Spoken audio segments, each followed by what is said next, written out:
Hi விவோஸ், இன்னைக்கான வீடியோவில் என்ன நடக்குதுன்னு பார்க்குறதுக்கு முன்னாடி என்னோட சேனலை ஃபஸ்ட் டைம் பார்க்குறீங்கன்னா லைக் அண்ட் ஷேர் பண்ணுங்கள், மறக்காமல் கொஞ்சம் சப்போர்ட் பண்ணுங்கள். வாங்க வீடியோக்குள்ளே போகலாம். வீடியோ பார்த்தீங்கன்னா ரொம்பவே விறுவிறுப்பாக போயிட்டுருக்குன்னே சொல்லலாம். நம்ம மயிலை காணுன்னு சொல்லிட்டு வீட்டில் இருக்கவங்க எல்லாருமே ரொம்பவே பரபரப்பாக வந்து தேடிட்டு இருக்காங்க.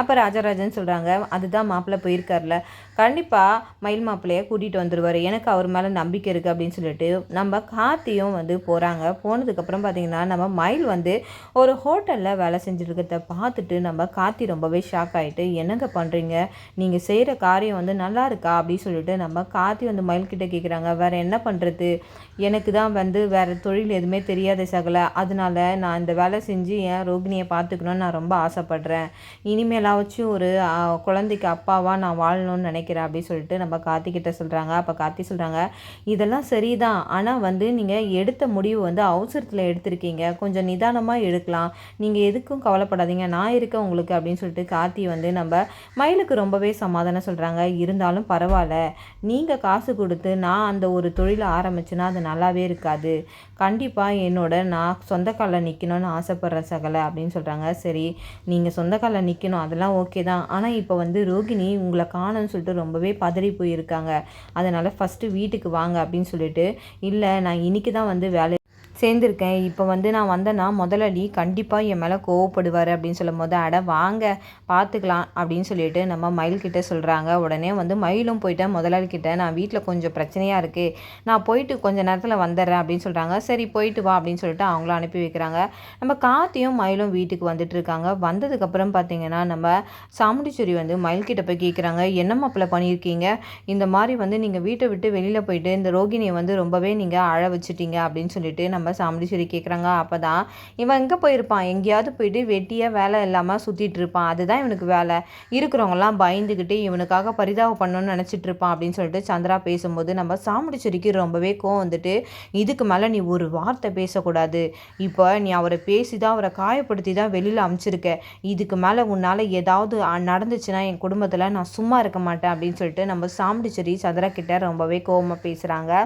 இந்த பக்கம் மயில் வந்து சொல்கிறாங்க, இந்த மாதிரி நான் ஒரு வேலைக்கு போயிருக்கேன் அப்படின்னு சொல்கிறாங்க. அப்போ தான் கார்த்தி சொல்கிறாங்க, என்ன வேலைன்னு தெரியுமா, அவர் போயிட்டு ஹோட்டலில் சர்வராக வேலை செஞ்சிட்ருக்காரு, இதை பார்த்துட்டு எனக்கு ரொம்ப கஷ்டமாயிடுச்சு அப்படின்னு சொல்லிட்டு கார்த்தி ரொம்பவே ஃபீலிங்காக சொல்கிறாரு. இதை கேட்டுட்டு சந்திரா என்ன பண்ணுறாங்கன்னா, பாருக்கா அவன் உன்னை அசிங்கப்படுத்தி மறுபடியும் உன்னை அசிங்கப்படுத்துகிறான், இந்த மாதிரி வெளியில் போய் ஹோட்டலில் வேலை செஞ்சால் எங்கள் அக்காவோட பேர் தானே கெட்டு போவோம், அது உனக்கு புரியுதா புரியலையா அப்படின்றாங்க.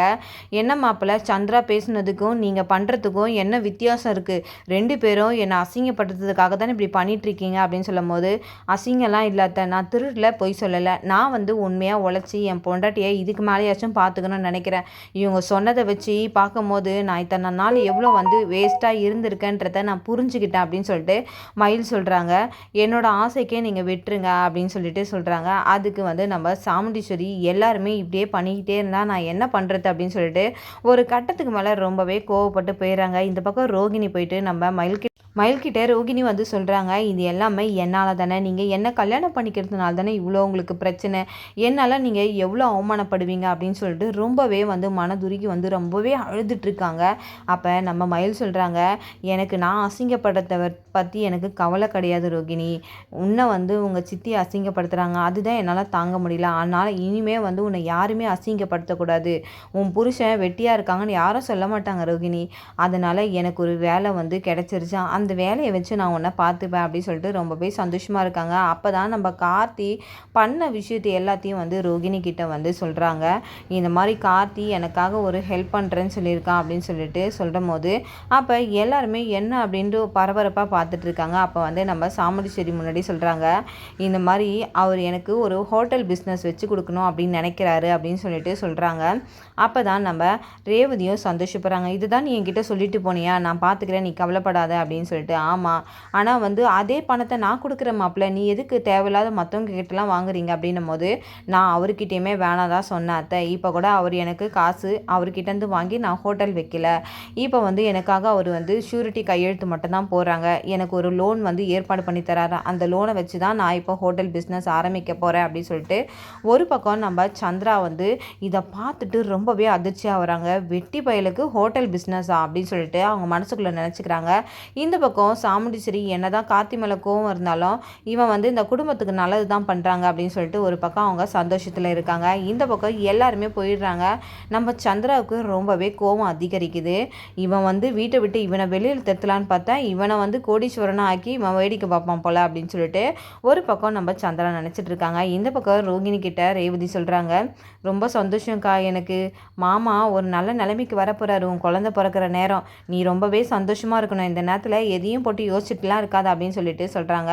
சரி வா, இன்னைக்கு உனக்கு செக்கப் இருக்குது, நான் உன்னை கூட்டிகிட்டு போகிறேன்னு சொல்லிட்டு ஹாஸ்பிட்டலுக்கு போகிறாங்க. அப்போ தான் நம்ம சந்திராவும் இவங்க எங்கே போகிறாங்க அப்படின்னு சொல்லிட்டு இவங்கள ஃபாலோ பண்ணி போனால் ஏதாவது ஒரு விஷயம் நம்மளுக்கு கிடைக்கும். கண்டிப்பாக இதை வச்சு இந்த ரோகிணியும் இந்த மயிலையும் வீட்டை விட்டு வெளியில் துரத்துனா இந்த கார்த்தி பையனோட ஆட்டம் கொஞ்சம் குறையும் அப்படின்னு சொல்லிட்டு அவங்க மனசுக்குள்ளே ஒரு திட்டத்தை போடுறாங்க. திட்டத்தை போட்டுட்டு என்ன பண்ணுறாங்கன்னா, நம்ம ரோகிணியும் ரேவதியும் ஹாஸ்பிட்டலுக்கு போகிறாங்க. அங்கே போனதுக்கப்புறம் பார்த்தீங்கன்னா செக்கப் பற்றி பேசிகிட்டே இருக்கும்போது நம்ம சந்திரகலா இதை ஒட்டு கேட்டுட்டுறாங்க. கேட்டுட்டு நான் எப்போவோ சந்தேகப்பட்டேன்டி, இந்த மாதிரி ஒரு விஷயத்தில் ஏதோ ஒரு விஷயம் நடக்குது அப்படின்னு நினச்சி இப்போ இவன் மாசமாக இருக்காளா, இதை வச்சு அக்கா கிட்ட சொல்லி உங்களை வீட்டை விட்டு ஓட ஓட விரட்டுறேன் பார் அப்படின்னு சொல்லிட்டு உடனே சந்திரகலா வீட்டுக்கு பதறி அடித்து ஓடியாராங்க.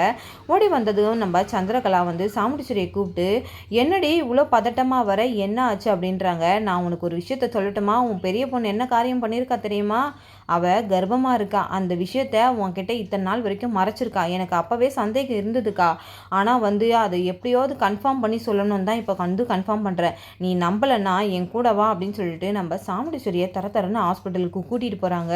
அங்கே போனால் சாமுண்டீஸ்வரியுமே அதை பார்த்துடுறாங்க. பார்த்துட்டு ரொம்பவே அதிர்ச்சி ஆயிடுறாங்கன்னே சொல்லலாம். இந்த கோபத்தோட வீட்டுக்கு வராங்க. வீட்டுக்கு வந்ததும் நம்ம ரோகிணியும் நம்ம ரேவதியும் அந்த செக்கப் முடிச்சுட்டு வீட்டுக்கு வந்ததுக்கப்புறம் நம்ம சாமுண்டீஸ்வரி வந்து ரோகிணிக்கிட்டேயும் ரேவதிக்கிட்டேயும் கேட்குறாங்க, எங்கே போயிட்டு வரீங்க அப்படின்ட்டு. இந்த மாதிரி ஃப்ரெண்டு வீட்டுக்கு போயிட்டு வரோம். ஃப்ரெண்டு வீடு தான் ஹாஸ்பிட்டலில் இருக்கா அப்படின்னு கேட்கும்போது நம்ம ரோகிணியை பார்த்து அதிர்ச்சி ஆகிடுறாங்க நம்ம ரேவதி. என்னக்கா நம்ம ஹாஸ்பிட்டல் போனதா அம்மாவுக்கு தெரிஞ்சிச்சு போல் அப்படின்ட்டு. வேறு யார், இது எல்லாமே இந்த சித்தியோட வேலையாக தான் இருக்கும் அப்படின்னு சொல்கிறாங்க. என்னக்கா பண்ணுறது அப்படின்னு சொல்லிட்டு அந்த நேரம் தான் நம்ம கார்த்தியும் மயிலும் உள்ளே வராங்க. வந்ததுக்கப்புறம் என்ன ரோகிணி அப்படின் போது இந்த மாதிரி விஷயம் அம்மாவுக்கு தெரிஞ்சிச்சுன்னு சொல்லிட்டு அவங்க செய்கையிலேயே சொல்கிறாங்க. இதை பார்த்துட்டு நம்ம மயில் ரொம்பவே அட்ஜஸ்ட் ஆகிறாங்க. சகல என்ன பண்ணுறதுன்னே தெரியலப்பா, இப்போ என்ன நடக்க போகுதுன்னே தெரியல அப்படின்னும் போது எதுக்கும் பயப்படாதீங்க, இவ்வளோ தூரம் எல்லாமே வெளியே வந்துருச்சு, இதுக்கு மேலே மறைச்சி பிரயோஜனமே கிடையாது, எதுவும் அதெல்லாம் பார்த்துக்கலாம் அப்படின்னு சொல்லிட்டு கார்த்தியும் வந்து நம்ம மயில்கிட்ட சொல்லிட்டு இருக்காங்க. இந்த பக்கம் சாமுண்டீஸ்வரியை பார்த்து கேட்குறாங்க, எல்லாரும் எவ்வளோ தப்பு பண்ணாங்க, ஆனால் நீ மட்டும் என்னை ஏமாற்ற மாட்டேன் நான் நினச்சேன், ஆனால் இன்னைக்கு ஒரு பெத்த தாய்கிட்டே நீ வந்து கர்ப்பமாக இருக்கிறத மறைச்சிட்ட பற்றியா, நீ எவ்வளோ வந்து என்னை துரோகம் பண்ணிட்ட, நான் உன்னை நம்பினனே அப்படின்னு சொல்லிட்டு அந்த இடத்துல அழுதுகிட்டே வந்து நம்ம ரோகிணி கிட்ட பேசுகிறாங்க. அப்போ ரோகிணி சொல்கிறாங்க, அம்மா நான் உங்ககிட்ட வேணும்னே மறைக்கல, நான் வந்து சொல்ல வந்த நேரத்தில் தான் நீங்கள் அந்த ஜோசியர் சொன்ன விஷயத்த வந்து சொல்லிட்டு இருந்தீங்க, அப்போ நான் மட்டும் சொல்லியிருந்தேன்னா நீங்கள் கண்டிப்பாக என்னோட கர்ப்பத்தை நீங்கள் கலைச்சிருப்பீங்க, அந்த பயத்தில் தான் உங்ககிட்ட நான் சொல்லலை அப்படின்னு சொல்லிட்டு நம்ம ரோகிணி சாமுண்டீஸ்வரி கிட்டே சொல்லிட்டு இருக்காங்க. என்னதான் சொல்லுங்க, நீங்கள் எல்லாருமே என்னை சுற்றி துரோகம் பண்ணிட்டீங்க அப்படின்றாங்க. அப்போ சந்திரகலா சொல்கிறாங்க, அக்கா இவங்க எல்லாருமே உன் கூட இருந்துக்கிட்டே உனக்கு துரோகம் பண்ணிட்டாங்க, நான் மட்டும்தான்க்கா உனக்கு உண்மையாக இருக்கேன், இன்ன வரைக்கும் உன்னை இவங்கெல்லாம் ஏதாவது காயப்படுத்திக்கிட்டே தான் இருக்காங்க அப்படின்னு சொல்கிறாங்க.